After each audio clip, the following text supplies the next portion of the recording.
everyone. Good evening. I'm Ellen Samples, the Director of Programming for the Central Arkansas Library System, and I want to welcome you to the Six Bridges Book Festival. Yeah, there we go. So tonight this is the first of two programs we'll have this evening on the stage, and I'm excited to get us going. I do have one unfortunate announcement. Jasmine Graham, our shark scientist, the author of Sharks Don't Sink, lives in Florida in an area that is affected by the hurricane currently. So her flights were canceled, and we were optimistic that she would be able to join us via Zoom, and she currently is not able to do that because of the power loss where she lives. So we're thinking of her and hoping that all goes well with the weather, but she will not be joining us this evening. But we do still have Carrie Sun, who's here, and an exciting moderator, one of our CALS board members, Carrie Sun, will be introducing her and speaking with her. So I want to welcome to the stage Carrie Sun.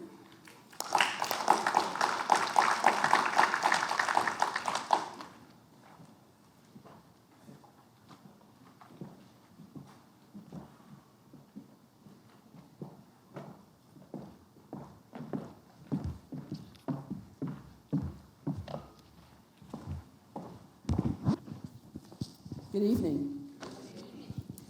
We are thrilled to have all of you here today. Thank you so much for coming out and being here with us for the Six Bridges Book Festival.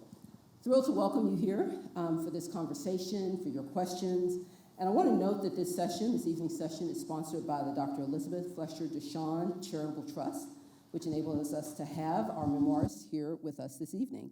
So as you heard earlier, we were sad that Jasmine Graham is not able to join us. I did want to say just a bit about her book, because it is excellent, like all of the selections at the Six Bridges Book Festival.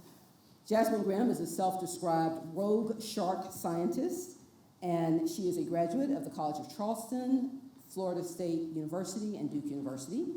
She is the author. Her first book is Sharks Don't Sink.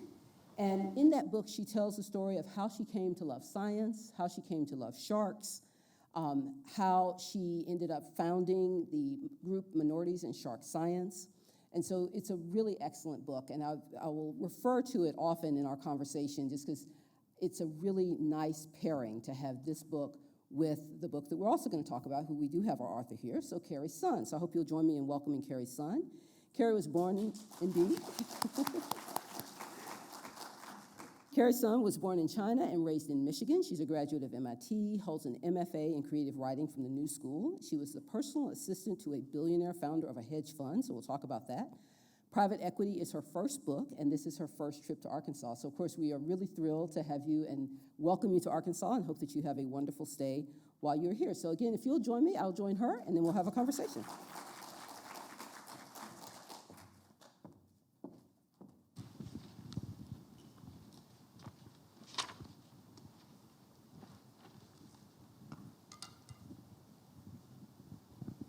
Thank you. Okay, so thank you again so much, Carrie, for being here with us today. And we had a brief time to chat, and so I'm just excited to share a little bit of the conversation that we've had and even more with the audience today. So, I'll start by talking about the field you're in. I mean, I introduced you as the personal assistant of a billionaire owner of a hedge fund.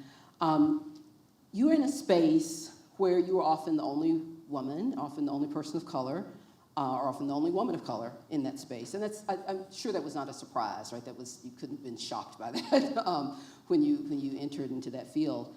I wonder if you could talk about what did excite you about it? What were you excited about that led you, even in the prospect of being maybe the only in some cases, or many cases, what was exciting about the work to you? Thank you so much, Karama. So the job that I wrote about in this book was my second job on Wall Street. My first job was actually as a quantitative equity analyst. I, as you said, went to MIT. I majored in math and finance, and I really just wanted to apply all the theory that I had learned to the real world. And I was the only woman in my group when I joined. I was definitely also the youngest person. It was very difficult, but it was so I had almost like accepted that being the case, that I didn't focus on it at all, and I just really wanted to focus on the work. And so what drew me to the financial industry at first was just excitement about the work. So I love math. I also love science. I love math. And what interested me about the financial markets was on an intellectual level, there's so much chaos in the market. It's inefficient. And I really thought that using applied math, maybe I would figure out like ways to predict some of it. And really, as I write in the book, I didn't want to keep that for myself. I wanted to share that with the world. And the primary emotional reasoning for that was I was born in China. When we immigrated to America in 1990, my parents and I were definitely in poverty. I really did not come from means at all. And so financial security, the emotional aspect of financial security was really important to me. I saw how much they struggled, how much I as their child struggled. And I wanted to find a way to predict the stock market so I could help my parents be financially better, and actually I write in the book, share it with the rest of the world. I appreciate you sharing that. I think, coming from a place that I used to do a lot of work in financial education, financial literacy, and those kinds of things, I think it's so important to sort of recognize where our themes and our thoughts about money come from, right? And so I really appreciate you being really clear about like that connection to your childhood and to your parents, and the generosity that you took in doing that, right? You came in thinking like, this is not necessarily for me only, I'm just not hoard it all. Yeah. But like, how do I think about this for my family? How do I think about this for others as well? So thank you for sharing that. So, you came into it really liking it, really excited about the work. And I imagine at some level still excited. I can hear a little bit of that in your voice as I hear you talk about it now. But obviously there were some challenges. And so I wonder if you would talk about the work environment and examples of that, and sort of, one sometimes has to balance those things, like excitement about the work, but then how am I doing it and where am I doing it? Can you talk a little bit about that? Yes, absolutely. So I was balancing love of the work alongside a difficult work culture, which I will give examples of in just a second, and a third thing, which was a slow realization that despite loving the work, this is not what I wanted to do for the rest of my life. I was in my early mid-20s at the time, and I was not someone blessed with the self-knowledge to know exactly who I wanted to be when I was, very young. And some people do. Like, my husband knew he wanted to be a composer in high school, and he's been a composer for decades, and I didn't know, and I wanted time and space to discover myself. So coming into that realization, and then alongside a difficult culture in the financial industry from day one, even before I started the job, to get back to what we were talking about just a second ago, like it was so tough that I completely just ignored it. Like when I was on my interviews to have this job, I'm like talking about the technical aspect of like I think option or some kind of financial derivative, and the person's like, "Oh, are you Chinese?" Totally irrelevant question. Yes, I am, and I'm proud to be Chinese. And so I said, yes, I am. And he's like, "Oh, my wife is Chinese." Also irrelevant, And, just comments like that all the time. And then that same person, I should mention he was older than me and white and male. And, after I started, he'd like wait in my cube, and he's married, and like wanting to watch videos together about yellow fever. And I didn't know how to say no because he was a portfolio manager and I'm a, 21-year-old analyst. And so it just was constant. That was like day after day after day. And all I wanted to do was focus on my work. Like I am a nerd at heart through and through, even now. And like I just wanted to focus on the work. And then it just became increasingly more difficult over the years. Yeah. I appreciate you sharing those stories, because I think sometimes it is, those stories oftentimes are not told, or you hear sort of rumors of them. As I said, I'd share a little bit about at least some of the insights I had with Jasmine's book, Sharks Don't Sink, and I know you read that as well. As a scientist, she talked about some of the challenges that she had, talked about a professor that she had that she called Dr. Minion, who was not at all supportive and treated her unfairly. And I think part of what was really powerful about the way she talked about that was, being able in the context of minorities in shark science to name these things, right? Yes. So people really know what's going on. So I commend you for thinking about that and being very clear about that, because I think it's so easy to just talk about the surface stuff and the good stuff, but not leave that out so that folks are unprepared for it. Exactly. And Dr. Minion really upset me in Jasmine's book. It's so some people, and I still get this, are like, well, are those comments that bad? Are microaggressions that bad? And it's like, well, I'll give you another example of a microaggression. I'm programming something. It's like in Java or something, building a financial model, and this person, man, was like, oh, you're only here because you're a woman. And so, it's like, did that affect my work? Well, I still, I double down on doing good work, but that assumption that I'm only here because I'm a woman just undermines the work that I actually am doing. And then, when it comes time to, Jasmine talks about this in her book, to get to the next step, to get funding in her case, or move on to a new program. In my case, get a year-end bonus or a raise. It all those assumptions of your work matter. No, they absolutely do. And so I think it's just, y'all should be commended for sharing those details. I think it's so important for folks to know and go in with your eyes open, and see that. So as you worked, you made a career shift, right? You made a significant career shift, right? I introduced you by saying what you formerly did, right? Not what you're doing now, right? And as you did that, part of what I think is really nice is you talked really about what that process looked like, and you chose to honor your personal priorities over the expectations of others in making that shift. So I wonder if you could talk a little bit about your pivot and how you knew when you needed to make a change. Talk about optimizing that change, that shift. And I will say that as I was reading your book, and reading them back to back was a really powerful thing to do, and it made me, the phrase that came to my mind was the power of the pivot. Yes. And so I wonder if you would talk a little about that, and maybe even read a little bit from your book where you see that. Sure.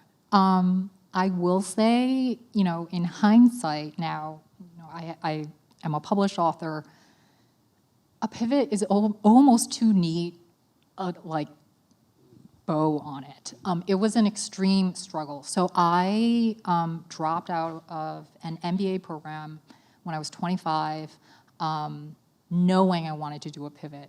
It took me another decade plus to actually complete the pivot, And so a pivot is slow realizations, and it's one step forward, a million steps backward. And it's non-linear. It's often, painful, actually, because you're at least for me, I'm embodying a version of who I was and who I want to be. And oftentimes when those two selves have values that may be in conflict, I just felt completely beside myself, and I didn't know what to do. But at the same time, I still had a vision of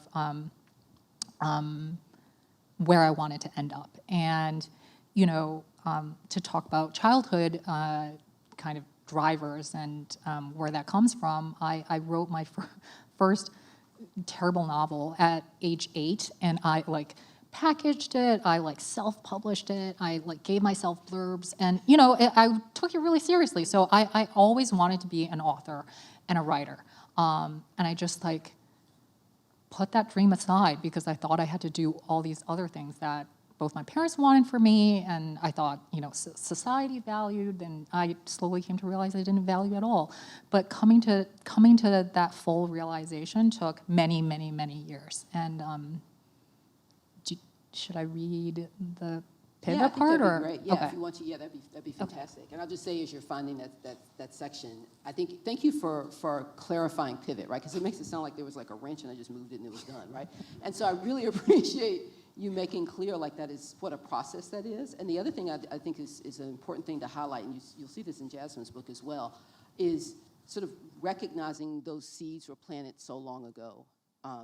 And many of us had that. I actually had that experience just recently, going back and looking at some of my old writings and thinking, oh, what am I doing now? And how am I manifesting those things? And so I think that I really appreciate you sort of clarifying what pivot means. I have to think of a better word for that, but it's an excellent point. Thank you. Mm-hmm. Thank you. And so I will read from page 269. This is a little after 2/3 of the way through the book. My boss in the book, his name is Boone, and that's pretty much all you need to know. He's a billionaire hedge fund manager. Boone harbored no illusions about the game. This was perhaps his ultimate genius. I saw how the belief that the game was about more than just money was my fallacy, not his. I had fallen for his diversions, those repeated instructions to be super nice and thoughtful and kind and to give first. I had fallen for them most readily because a large part of me was motivated to believe the lie. The myth that a big, powerful crossover fund could care about something else, something greater, like morality or being a net positive to society. That the financial system could be fair and driven by something other than greed and self-interest. I used to think that Boone was driven by love of the game, whatever the game was, and that making money was a side effect. No, there was only money. Everything else was a side effect. It all went back to what he had said to me in my first month at Carbon. Running a fund involved two aspects, explicated best by the two buckets of fees, performance, management. Portfolio managers must not only pick winning companies, but also manage their funds. It's a balancing act that, depending on the size of your fund, could tilt either way. For Boone, even as Carbon surged in assets, he and Carbon appeared to focus only on the performance. Carbon liked to hire young, hungry, and moldable, but it did not really invest the time or the money to develop our talents and help us level up. Carbon did not have human resources. No one in operations beside the CFO and his assistant, who also split her time supporting the entire team of traders.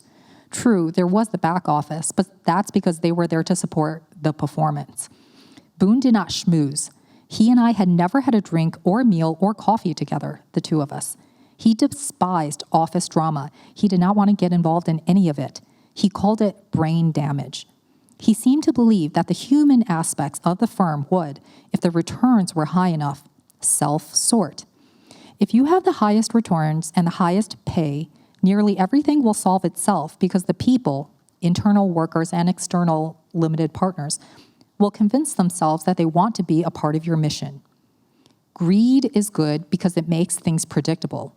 No need to coerce or enforce or foist any delusions when you have people volunteering to do the labor of self-persuasion.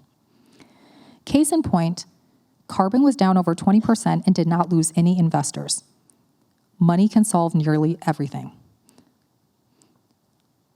Nearly everything. The real enemy of a hedge or venture or a crossover fund was any person who was not in the room and who could not be persuaded to want to be in the room. Put differently, someone who could not be fueled by money. Sometime in June, our chief compliance officer called me and asked me to get in to see Boone. Jeff never talked to Boone. We were never not in compliance. Jeff came over and sat down with Boone. After a few minutes, he got up, shook hands with Boone, and left. In a sit that afternoon, Boone told me that Jeff was leaving for another job. A memory slipped into my mind. Boone and I are walking through Central Park. I'm on my second interview with him when he, after staring into space, tells me that no one from Carbon has ever left on their own. It was hard to believe, but I had believed it.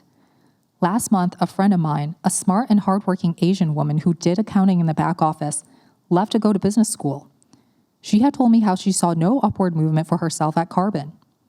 Half a year ago, another friend, a brilliant math major, an Ivy League graduate who had been one of only 2 full-time Black employees I knew of at the firm, left to switch jobs, maybe even careers, because he felt that there was no upward path for him either. The head traders are young and won't leave their jobs for a while, he'd said to me. I'm paid extremely well. For what? Why? I returned to my desk. I set down my notepad, put down my pen. I felt ready to leave. I appreciate you sharing that story because I think, you talk about how it took you a decade to figure out how to make that shift. And sometimes there comes a moment when you know. And so I appreciate you sharing that story, that moment. I have one more question about what we're no longer calling the pivot. I got to think of a better word for it. Right. And that is, I think, when you train for a role that is sort of a named role, right? I am a financial analyst. Like, you have this thing. This is who I am. Sometimes that can be challenging to make a pivot because it becomes part of your identity. I wonder if you could talk about like that. Did you ever take on that identity in such a way? And if you did it affect your ability to make a shift away from that at some level? Thank you, Karama. That's a fantastic question. The honest answer is I was that really annoying person in New York. My job was based in New York. When people are, because, in New York, everyone asks, what do you do? That's the first question people ask. I like to answer, I'm just a human. I don't like to talk about my job ever. Even when I had a status-y job that was able to be summed up in, like a named role. So then when I really, really hard pivoted to writing and doing my MFA, it wasn't difficult for me. But I will say my internal experience of that was very different from the external experience where people often judged me based on my job. A lot of people said you used to be on the investment side, now you're only an assistant, and they felt almost like shame on behalf when I didn't feel a loss of status myself. Rather than feel a loss of status or a loss of identity, I felt like I was getting closer to who I wanted to be. So it was just a very jarring experience to feel that distance between what other people thought I was doing and how my career was going versus how I thought my career was going. I really appreciate you sharing that because first of all, I think you'd be commended for recognizing yourself as a human, right? And being able to own that because it probably did give you some level of flexibility on that. And I think about Jasmine's shift and frankly even my own, right, in terms of her initial desire to be an academic scientist, how that changed, and she dropped out of her PhD program, right, with a real intention, right? That was her pivot. And while she didn't leave shark science, she's doing things in different ways. She calls herself a rogue scientist, right? And so creating that and building that in similar ways that you've built a new path for yourself, I think, again, very much to be commended. Thank you. Yeah. So want to think about, to shift a little bit, you mentioned your parents, and you mentioned your family in your early childhood. We had the pleasure, the Six Bridges Book Festival, along with the National Park Service, just sponsored a reading last night by Isabel Wilkerson, who talked a lot about her book, Cast, and also her first book, Warmth of Other Suns, where she talks about internal migration. So there was a lot of conversation about internal migration within the United States, and of course, migration to the United States. I wonder if you could talk about, the American dream. Is that a thing for you? Is it a thing for your family? What do you think it means? And, what does it mean for you to potentially achieve that? Maybe you've already achieved it. Yeah. The concept of the American dream was just so big and alive in my house growing up. My parents suffered a lot of trauma in China through early years of famine and the Cultural Revolution, and they were lucky enough, and they honestly worked really hard and studied, but to go to college in China after the Cultural Revolution. And then after that, they taught English at universities there. And so, I mean, China in the 80s was not doing great, but like relative to other Chinese people, my parents were doing quite well in China. They left all of that behind to try to make it in America because they thought, the American dream really meant something to them. And so, often my parents would tell me, like, we did everything for you, we sacrificed everything for you. While that is definitely true, that is definitely true, I also have come to understand now that, like, they needed to do this for themselves.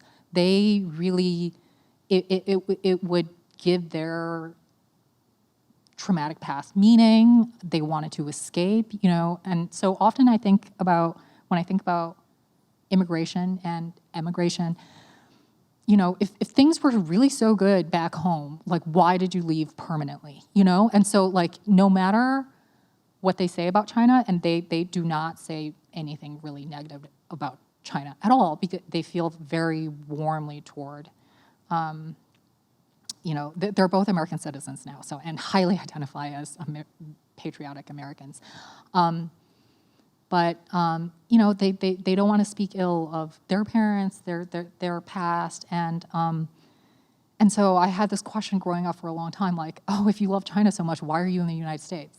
But the fact that they are in the United States says everything.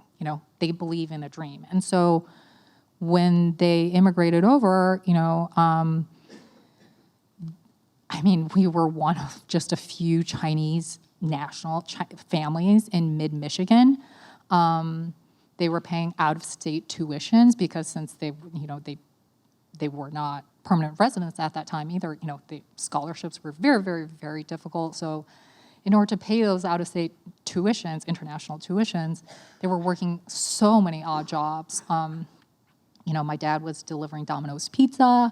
He was a yard worker, handyman, and my mom, like, cleaned people's houses, was a dishwasher, and all of that just to achieve their American dream, but also give me a chance at the American dream. And so, but here's the thing, is like, the American dream to them, my parents are not, their definition of the American dream is very Chinese definition, which is just about stability, and certainly that means financial, but it's not like, oh, you need to make a lot of money. It's just they want me to have a stable W-2 job, preferably government, and just, like, never change ever, And so that's their American dream. And so after I graduated college, and then my American dream started to differ from theirs, that caused a lot of difficulty. I appreciate the ability to sort of look back and think about what you interpreted one way maybe as a child, like, how come you don't go back? And what that looks like now. And so thank you for sharing that and your thinking on that. You talked about being an American citizen. One of the things American citizens are able to do is vote. And folks may know here there was a civic health index that was published in Arkansas late last year. And it showed that Arkansas has the lowest voter registration rate in the country. It showed that Arkansas has the lowest voter participation rate in the country. And it shows that, with the exception of young people, so anybody young here, thank you, those numbers are decreasing over time in Arkansas. So, side note, go to your local library or someplace and get a voter registration form and register. If you know other folks, get them to register too. But I wondered, there was just like maybe 2 sentences in your book, and that I saw, and it really kind of resonated with me, because I've been keeping, you can tell I've been keeping these facts in my head. I talk about it all the time. Find ways to talk about those facts, and I think it's really an important thing to know and to combat. But you talk in your book about how, for a long period in your life, you didn't vote, and you were not civically engaged. I wonder if you could talk about why that was, if and how that's changed going forward. Yeah, it's definitely changed. And to be honest, sitting here right now, I'm a little bit ashamed of that fact. But thank you for asking that question, and I want to talk about it because I didn't vote for a very long time. The first time I voted in anything, I think I was 32 or something. I mean, it's like no excuses, it's just the hard truth. I thought my voice and my vote wouldn't matter. And so as I tried to unpack that thought of like my voice not mattering, I think about like why I would have that belief. I think it's,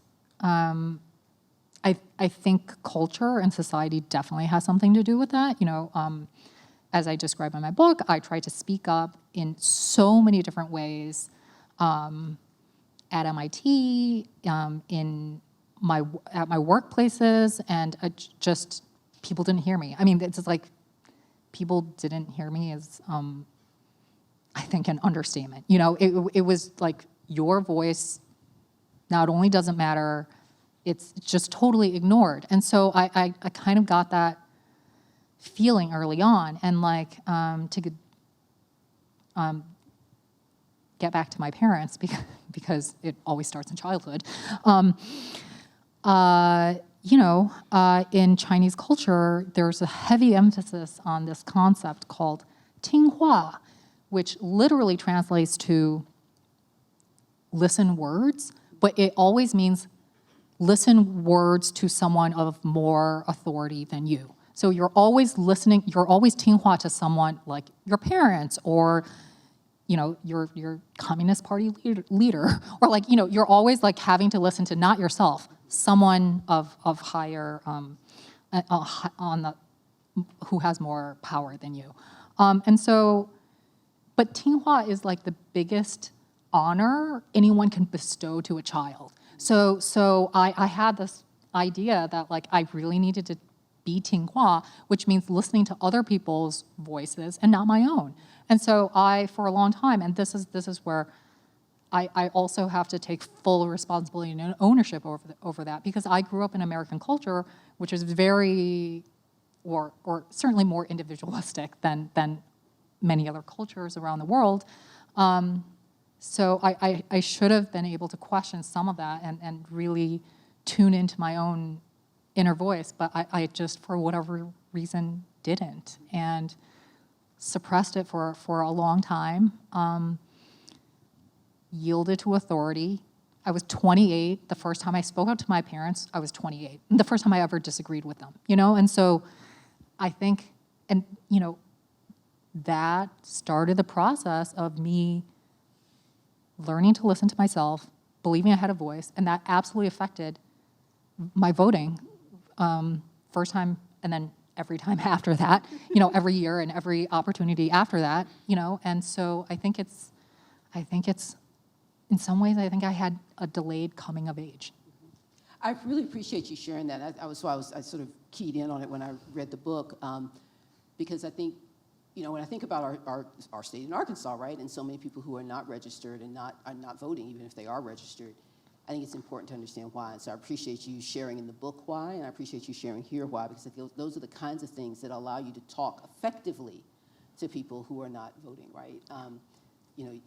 If you're talking with someone and you're telling them things that are not relevant to why they're not voting, that's not going to help them vote. Exactly. And so you've got to figure out what's at the root of that. And so I really appreciate you sharing that. Thank you. Exactly. So one of the things that's been nice about the Six Bridges Book Festival, I appreciate that you sort of were able to look around and see some of the kinds of things that are happening, and we'll be here for a little while and maybe able to see some of the other kinds of folks who are speaking. There are workshops and all kinds of things. There are writing workshops, right? And so I wonder, you talk about wanting to, you wrote this memoir, you have a creative writing, an MFA in creative writing. I wonder if you could talk about sort of the origin of deciding to write a memoir. Particularly since I'm assuming creative writing isn't creative nonfiction, although maybe it is. And maybe talk about what's next for you. For a very long time, I did not want to write a memoir. And even when I was working on this, I was defining the genre as something else. It was only, I think it was when my agent and I sold the book, Nonfiction is Sold on Proposal, I had wanted it to be more narrative nonfiction, like maybe I could just be more like a journalist talking about these topics and not really talk about myself. It was only through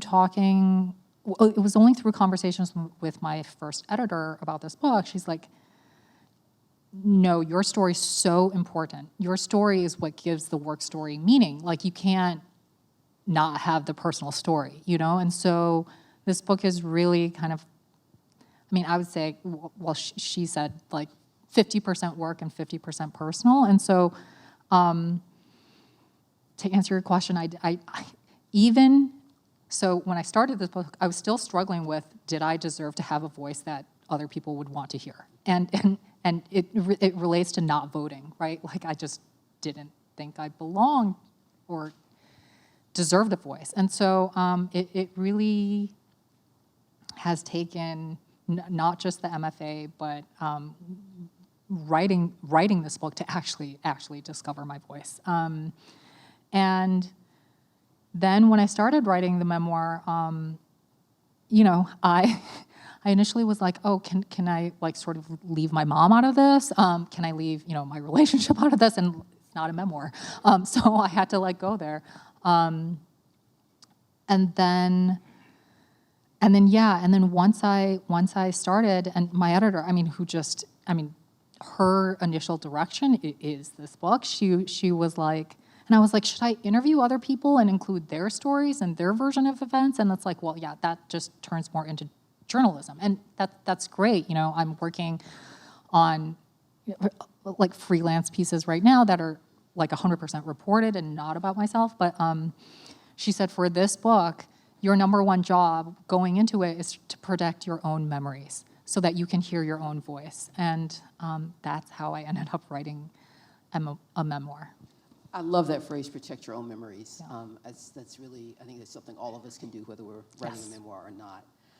So if folks have questions, feel free to line up. I'm going to ask one more question, and then we'll go to the audience. If the audience has questions, those are welcomed as well. There are microphones on both sides, and so we certainly welcome your questions. So one of the things that's also very nice about Six Bridges Book Festival is the writers in the schools program. And so many of the festival authors will go to various schools across Central Arkansas and talk to students. And you are going to be at Little Rock Central High tomorrow. So really thrilled about that. It's my alma mater. Really glad that you're going to be there. And so I wonder if you could talk about, and you can think about this in any number of ways, right? You can say, like, you know, when you think about your memoir, you think about, you know, the time it took you to make the pivot, you know, what I heard you say is not hearing your own voice, yeah. not paying attention to your own voice for you know, some time. When you think about those kinds of things, the novel you wrote at 8, and, you know, how long does it take to honor that novel that you wrote at 8? You know, when you think about those things, are there things that you would share with the students at Central? Are there things that you would share with your younger self? Or other people who are at a stage where they are maybe remembering some things or trying to think about those memories that they need to manifest in real life? I mean, so many things, but I think one of the most important, and this is, I'm saying this because I think this is what I really needed to hear, and just, you know, and the honest truth is, I needed to tell myself what I needed to hear, and I couldn't at that time when I was younger, is that, like, I think in America, there's such an emphasis on having conviction about anything, being intentional, knowing what you're going to do next, knowing who you want to be, where you want to go, and there's just, I think, I mean, conviction is really highly valued in business, and, you know, just getting a job, you need to have conviction that this is what you want to do, and you need to, like, also sell conviction, right? But I often wonder, like, I want to make room for not knowing yourself. So really, I needed to give myself permission when I was younger to not know myself. I just, like, you know, and I think especially for students these days, of course, I don't blame the students at all. I blame the system that is, like, capitalism, actually, that makes it hard to, you know, there's such a high opportunity cost to, like, going down the wrong path. Then you might be taking on debt and not being able to pay back student loans, you know, and so, like, it is not the student's fault. It's you know, the system. But I would tell students, I would give them permission to slow down, fail, make mistakes. And in the tech world and Silicon Valley, there's this idea of fail better. I don't like that. I like to fail worse.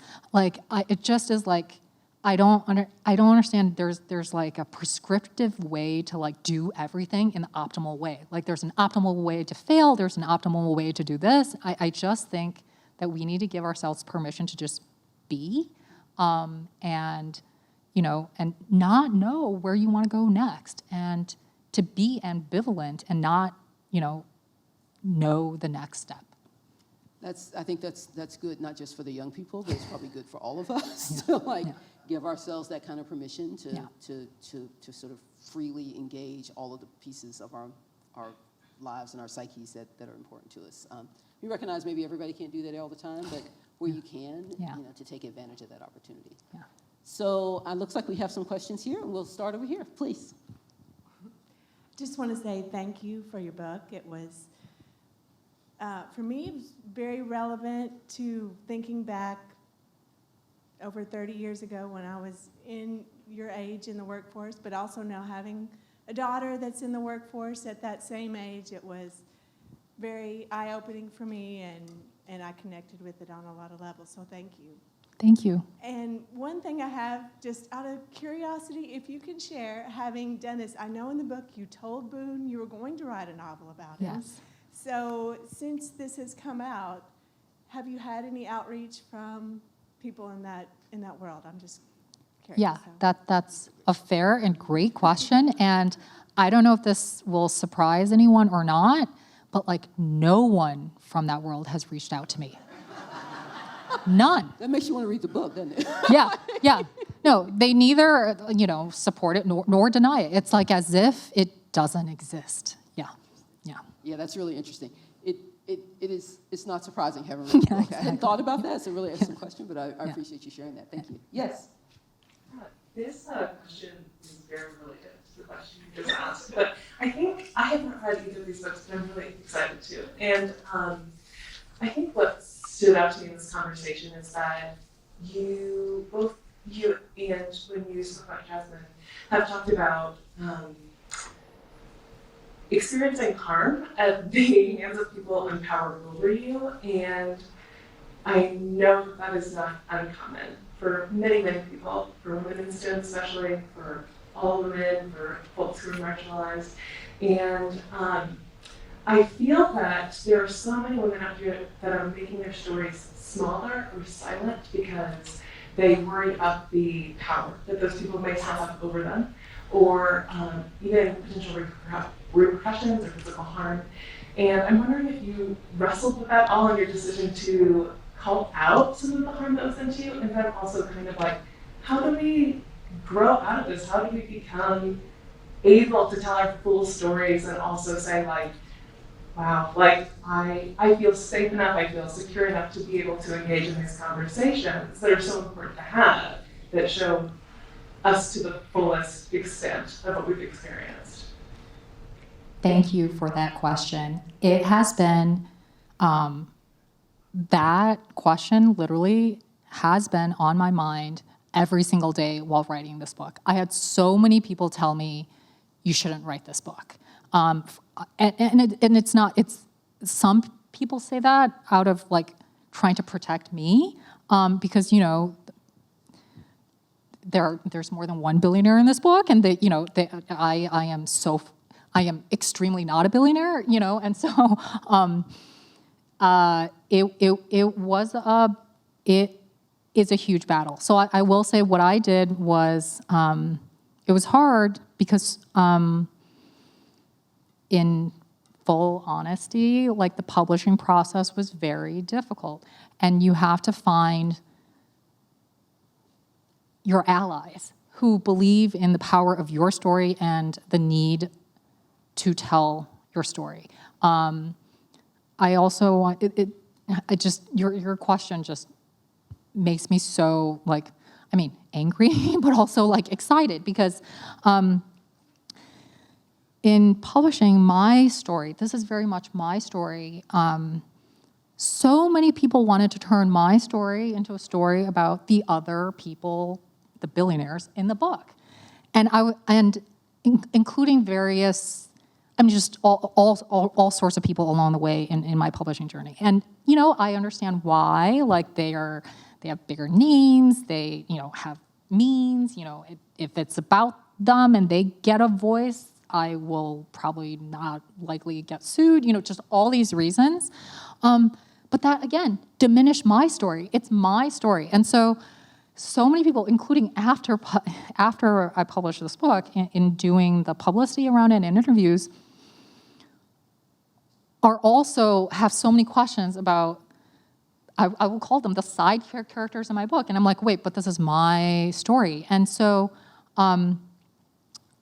you know, I actually changed publishers because my first publisher wanted to likely publish this book in a way that centered someone else's voice more than my own. And that felt like I was compromising my integrity if I allowed that, you know? And so I don't have any answers. I'll say it's just very difficult. And you have to find the people who believe in you and your story and telling your story in the way that you want it to be told, right? And so, yeah, my book was initially going to come out in 2022. It was delayed for 2 years. It came out in 2024 because I wanted to find the right people who believed in my story, the way that I saw myself, you know? And you know, like the billionaires in the book, they're lucky to be in my story. Like, this is my story. I'm not lucky to be in their story, you know? And so not everyone will feel that or think that way, but like, if you feel that, you know, there are other people who will help you on your journey. And I'm an eternal optimist, so that's what I believe. And, you know, I was able to find my people. Thank you for that question, and I think your response is really the answer, right? The answer is that, like, you're showing how it can be done, yeah. right? And you know, it's a struggle. It continues to be an issue, but the fact that you were able to get it done is an example of what's possible. So thank you for that. Thank you. So I have one other question, and if there are other folks who do want to come back, please do so. But you spoke. I actually had this already written, and you re-emphasized it just now. You talked about optimization a lot, right? You talked about it in the context of the stock market. You talked about it in the context of failure, and thinking about sort of, you know, how to optimize things. And I wonder if you would say, as we begin to wrap up, what are you optimizing now? I have had to really learn to turn off my optimization mind, because I think creative writing and is really the opposite of optimization. Like, there's no like perfect word to go after, you know, the previous word. There's no perfect sentence, you know, otherwise AI would write all of it. So I've had to really turn that off. What I will say that I carried over from my love of optimization days is just this, like, very, well, some people would say rigid, but love of discipline. I just, every day, sit at my desk at 8 a.m. with blank pages and just start. And so I you know, I mean, I don't know if I optimize my day, but I know that I'm trying to match. So this is probably my most, like, optimization aspect of my life now. I try to match my energy and, like, creative energy with my schedule. So, you know, my time for creative writing is precious and sacred, and, like, it, you know, looks like I'm, like, not, quote, at work, because I don't go anywhere except, you know, my desk, but it's I'm at work and no one can bother me, and I'm not gonna, you know, respond to anything during that time. It's such a wonderful answer, right? To sort of shift and think about, like, what that looks like now, and, you know, whether or not it's optimization or just the discipline to prioritize the things that are most important to you, like that creative writing space. I think that's again a wonderful message for all of us. So, thank you. Oh, please, yes, another question. Thank you. Nate Coulter, our director of the library. And more importantly, I'm your escort to Central High tomorrow. So thank you, Carrie. Okay. I didn't go to Central. I can't top Carmel. My 3 children all did, and I'm wonderfully proud of them and proud of that school. Here's a question. I think it's fair to infer that you're probably younger than most people who deploy the memoir format. There's a book by Mary Carr called The Art of Memoir, and she spends a lot of time, I'm sure you probably read that, she spends a lot of that small book talking about the dangers of the problems with memory or reconstructing things, I guess, because you've taken them out of your memory, and every time you take them out, you put them back in, and they're different. What insights did you learn, and how was it different for you because you were considerably younger? And what kinds of things did you do to test your memory before you put it into the book? Yes, love that book. I pretty much, highlighted every single sentence in it. So memory is totally fallible. I mean, everyone says this, and we reconstruct our memory and our narrative of our memory in our past, like every time we go back to it. And so luckily for me, or not so luckily, I had, on the personal side, a ton of, like, as they say these days, receipts. I had all the text messages, emails, and G-chats. I went through all of them. So that process helped keep me so honest. Because one of the things about my book is that, like, who I am at the end is really different from who I am at the beginning. It was really difficult for me not to judge my former self, who I felt was so naive, should have known better, was, quite stupid a lot of the time. But I think that's the story, to grow from, that person to someone else. And so, if I didn't read through all my emails and text messages and G-chats, I think, I'm not sure, but even being conscious of the fact that, like, hindsight bias, we try to write from our own perspective now, I was afraid that I would be writing too much from the perspective of who I am today. And I really wanted to take the reader on a journey of a changing consciousness and a dawning awareness of who you want to be. And so to really get at that, I had to really confront who I was, like, at that time. And I definitely noticed the gap between the memory I had, and my reasonings for doing something versus, like, oh, no, I guess that reason doesn't exist, And so, yeah, exactly. And so, luckily we have technology to keep us honest these days. But I will say confronting your former self is really, really difficult. And I think this is a line from Joan Didion that I love, is just like being on nodding terms with your former self. And, it is very difficult for me to be on those terms, but hopefully, it's what I hope to be and what I continue, I'm still changing today. And even who I was 2 years ago, I struggle sometimes to be on nodding terms with that person. But I think this is all part of being human. Yeah, I think it's that growth that makes a memoir really compelling, right? That willingness to share, that willingness to find that self-awareness and show that path towards that is really what makes it compelling. Thank you. Hi, thank you for coming. And I'm assuming your parents are still alive? Yes. Okay, so you said you were 28 before you disagreed with them, at least to their face, right? Yes. Okay. How did you get this past them? Because my daughter told me that she will not write a memoir until I'm gone.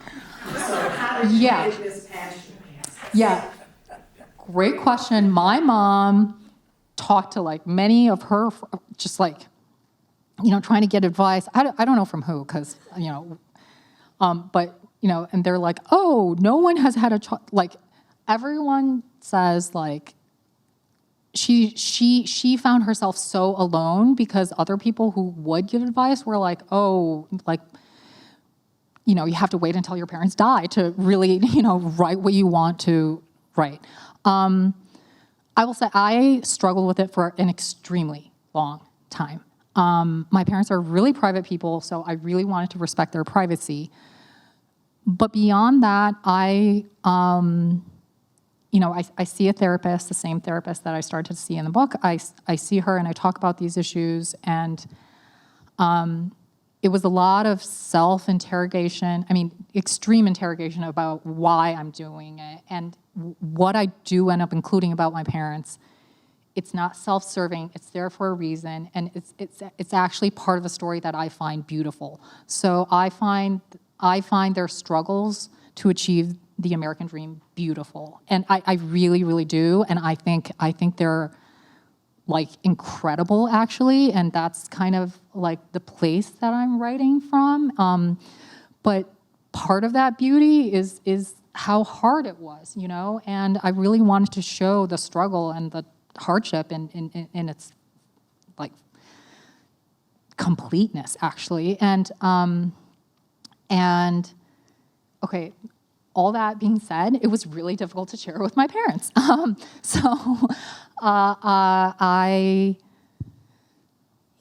They knew this was coming, and I told them, like, I love you. I'm really proud of our story. I'm really proud of their story, separate from me, But I'm only going to share the parts that really intersected with me, such that it made me who I am today. Like, as in, like, if I didn't share the story, my story wouldn't make sense,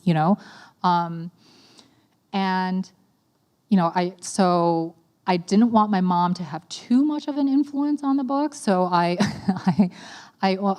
waited until the book was in its, like, I think, copy editing stages to share it with her, so that you can't change that much.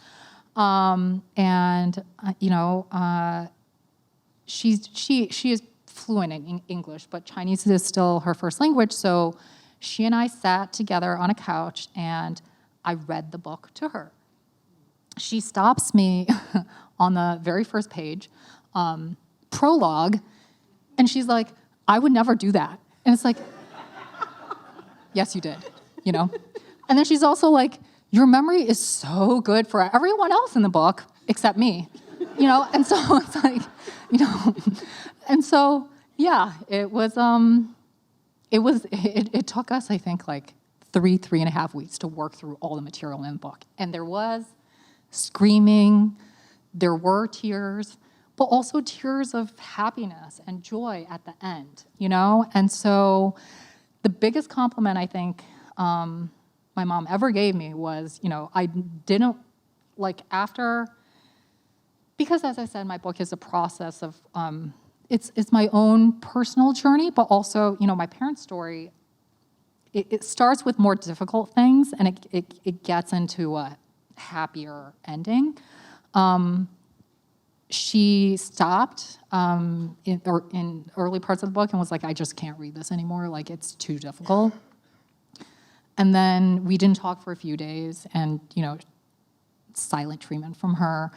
And, I didn't want to press it because I understand this is hard. Like, this is hard, and we need to recognize that it is hard. And I don't feel like it's like my right to tell the story. I really wanted to respect her process of emotionally coming to terms with this. And then after a few days, she was like, let's go on. And I'm like, are you sure? Like, yeah. And she's like, I really want to know what happens next. Like, I'm really into the book. So, and so her love of story and my love of literature, she imparted that to me. She was an English major in China in like 1978. So she really, really gave me this love of English literature. And her love of English literature is what allowed her to finish my memoir. It's such a beautiful, thank you for that question. It's a wonderful answer, and two things I want to highlight from there. One is what a gift it was, even though it was challenging, it sounds like at some points, that you were able to take that time with your mom and have Yes. that period of time to just have that conversation with her. It's really beautiful. And the other thing I just want to highlight, and you talk about this in your book, and Jasmine Graham talks about in her book, is the role of therapy and how important that is. And I think that's just something that needs to be talked about more. So I, again, appreciate your transparency and your clarity about how helpful that has been to your process of growth and healing and moving forward. So thank you very much. Thank you all for your time, for your questions. Thank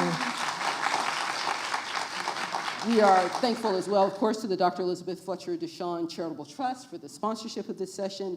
And again, a very big thank you to you, Carrie Sun. Thank you so much for being here, for sharing your story, for being just so generous with it, and for coming to Little Rock for this event. Really appreciate it. Thank you so much.